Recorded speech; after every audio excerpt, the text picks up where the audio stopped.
வணக்கம். உங்களுக்காக ராஜா ஆன்மீகத்திலிருந்து இந்த காணொலியில மகா சிவராத்திரி என்பதை பத்தி தான் பார்க்க போறோம். அது என்னங்க மகா சிவராத்திரி, மாதம் தான் இங்க சிவராத்திரி வரும், அதெல்லாம் மகா சிவராத்திரின்றதை கேட்கறது தெரியுது. அதை பத்தி தான் உங்களுக்கு விளக்கமா சொல்ல இருக்கும் அந்த காணொலியில. அதாவது பொதுவாக சிவராத்திரி என்பது மாதத்துக்கு இருமுறை வரும். அமாவாசைக்கு பிறகு சதுர்திசி அன்றும் பௌர்ணமிக்கு அதுக்கு அடுத்தது வர சதுர்திசி, அதாவது அமாவாசைக்கு முன்னாலும் பௌர்ணமிக்கு முன்னாலும் வரக்கூடிய திதியே சிவராத்திரி என்பது கூறுவோம்.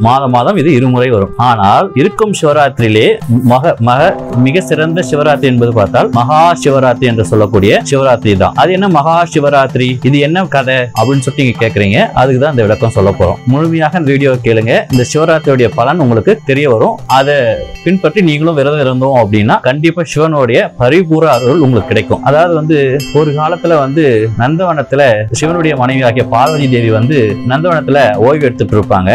அப்போ அந்த காலத்துல இளவரசியோ இல்ல மகாராணியோ இல்ல இந்த மாதிரி இருக்கவங்க நந்தவனத்துல இருக்கும்போது அவங்க கணவன் கூட உள்ள வரத்துக்கு அனுமதி பெற்றுதான் உள்ள வரணும். அப்படி இருக்கும்போது ஒரு நேரத்துல சிவனுடைய மனைவி ஆகிய பார்வதி தேவி நந்தவனத்துல ஓய்வு எடுத்துட்டு இருக்காங்க. அப்படி இருக்கும்போது அந்த காவலர்களுக்கு சில பேர் நியமிச்சுட்டு உள்ள போய் ஓய்வு எடுத்துட்டு இருக்காங்க. அந்த நேரத்துல பிரம்மர் வர்றாரு பார்வதி தேவியை பாக்குறதுக்காக. அப்படி வரும்போது காவலர்கள் எல்லாம் சொல்றாங்க பார்வதி தேவி உள்ள ஓய்வு எடுத்துட்டு இருக்காங்க, உள்ள உங்களுக்கு அனுமதி கிடையாது அப்படின்னு சொல்லிட்டு பிரம்மர் சொல்றாரு. இதெல்லாம் மீறி அவங்க எல்லாருமே தடுத்தவங்க எல்லாருமே மீறி உள்ள பிரம்மர் வந்துறாரு. பார்வதி தேவி நேரட பாக்குறாங்க. நேரட பார்க்கும்போது 5 தலை தெரியுது. அப்பெல்லாம் அந்த காலத்துல இப்பயும் சில பேர் இருக்காங்க. அந்த மாதிரி எங்கேயாவது வெளியே போயிட்டு கணவன்மார்கள் வீட்டுக்கு வந்தாங்க அப்படின்னா அவங்களுக்கு ஃபர்ஸ்ட் பாத பூஜை செஞ்சுட்டு பிறகே அவருடைய முகத்தை பார்ப்பாங்க.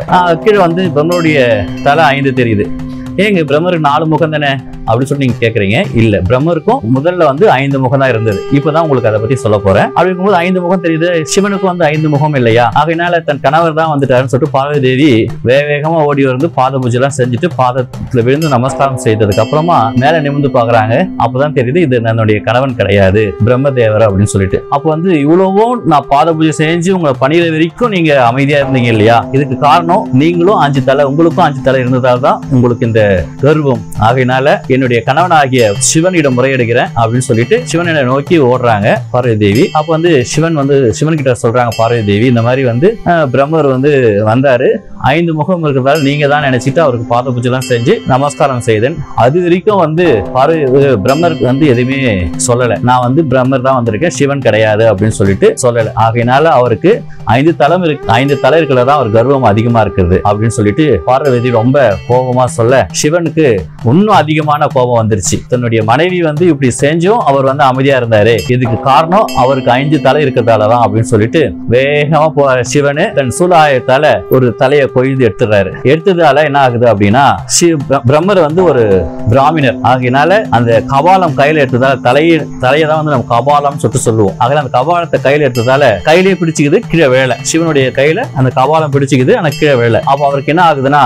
பிரம்மஹதி தோஷம் பிடிச்சிருது. ஏன்னா ஒரு தலைன்றது ஒரு மனிதனுடைய மிக சிறந்த ஒரு பாகமாகியே உள்ளது இல்லையா தலைன்றதால. அதால அந்த பிராமணர் ஆகிய பிரம்மருடைய தலை கையில இருந்தால அவருக்கு பிரம்மஹதி தோஷம் அப்படின்னு சொல்லிட்டு ஒரு தோஷம் வந்தது. தோஷத்திலேயே மிக ரொம்ப கொடுமையான தோஷம் எதுன்னு பாத்தீங்கன்னா பிரம்மஹதி தோஷம் தான் சொல்லிட்டு சொல்லுவாங்க. ஆகையினால சிவனுக்கு இந்த பிரம்ம தோஷம் பிடிச்சதால அவருக்கு என்ன ஆயிடுச்சு அப்படின்னா பைத்தியமாய் பித்து பிடிச்ச வர மாதிரி, அதாவது பித்தா பிறைச்சுடான்னு சொல்றாங்க இல்லையா? அதுக்காக தான் சொல்லுவாங்க சிவன் பித்து பிடிச்ச மாதிரி ஆடந்தால்தான் பித்தா பிறைச்சுடா அப்படின்னு சொல்லிட்டு நிறைய இடத்துல சிவனை குறிப்பிடுவாங்க. அப்ப என்ன ஆகும் அப்படின்னா தலைலாம் விரிகோளமா போட்டுக்கிட்டு சுடுகாட்டுல இருக்க சாம்பல் எல்லாம் பூசிக்கிட்டு எலும்பு இது அதுன்னு என்ன கிடைக்குதோ அதெல்லாம் சாப்பிடுவாரு. அவர் சாப்பிடுறது எல்லாமே அந்த கபாலம் உள் வாங்கிக்குது. ஆனா இவருக்கு பசி ரொம்ப அதிகமாயிட்டே இருக்கு. நம்ம கூட ஒரு மணிக்கு சாப்பிடணும்னு வைங்களேன், ஒரு 2 மணி வரைக்கும் கொஞ்சம் நார்மலா இருக்கலாம். ஒரு 3 மணி ஆயிடுச்சு அப்படின்னா நம்ம கோபம் அதிகமா வரும், டென்ஷன் அதிகமாகும் இல்லையா? அதே மாதிரி சிவனுக்கு என்ன ஆச்சுன்னா அந்த சிவன் சாப்பிடுற அனைத்து உணவும் தான் அந்த கபாலம் எடுத்துக்குது. ஆனா சிவனுக்கு கொஞ்சம் கூட உணவு கிடைக்கல. அகையில பசி அதிகமாயிட்டு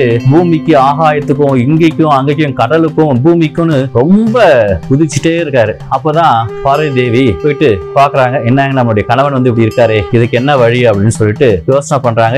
இவங்களுக்கு பார்வதி தேவிக்கு எந்த ஒரு யோசனையும் கிட்டல. ஆகையினால தன் அண்ணனாகிய விஷ்ணுவிடம் ஓடி செல்கிறார்கள். விஷ்ணு சொல்றாரு, இது மாதிரி பார்வதி முறையிடுறாரு, அண்ணா இந்த மாதிரி கணவனுக்கு ஆயிடுச்சு, பிரம்மருக்கு வந்து நான் பாத பூஜை செஞ்சேன், அதை அவர் ஏத்துக்கிட்டு என்ன ரொம்ப கர்வமா பார்த்தாரு, ஆகையினால நான் வந்து என்னுடைய கணவனாகிய சிவனிடம் முறையிட்டேன், அவர் என்ன பண்ணாரு, ஒரு தலையை எடுத்துட்டாரு, அது வந்து அவருக்கு பிரம்மஹி தோஷமா பிடிச்சிக்கிச்சு, அதால அவர் பித்து மாதிரி சுத்திட்டு இருக்காரு, நான் என்னென்ன பண்ணணும் அப்படின்னு சொல்லிட்டு பார்வதி தேவி வந்து விஷ்ணுவிடம் கேட்கிறாங்க. விஷ்ணு வந்து அதுக்கு வழிமுறைகள்லாம் சொல்றாரு, நீ இது மாதிரிலாம் செய்யுமா, நான் வந்து உனக்கு உதவியா செய்யறேன் அப்படின்னு சொல்லிட்டு சொல்றாரு. அப்படி என்ன சொன்னார் விஷ்ணு அப்படின்றதுதான் இப்ப வந்து இந்த பின்வரும் கதைகள்ல உங்களுக்கு தெரியும். இதை தான் வந்து நம்ம வந்து மகா சிவராத்திரி அன்று நடக்கிற ஒரு புராண கதை.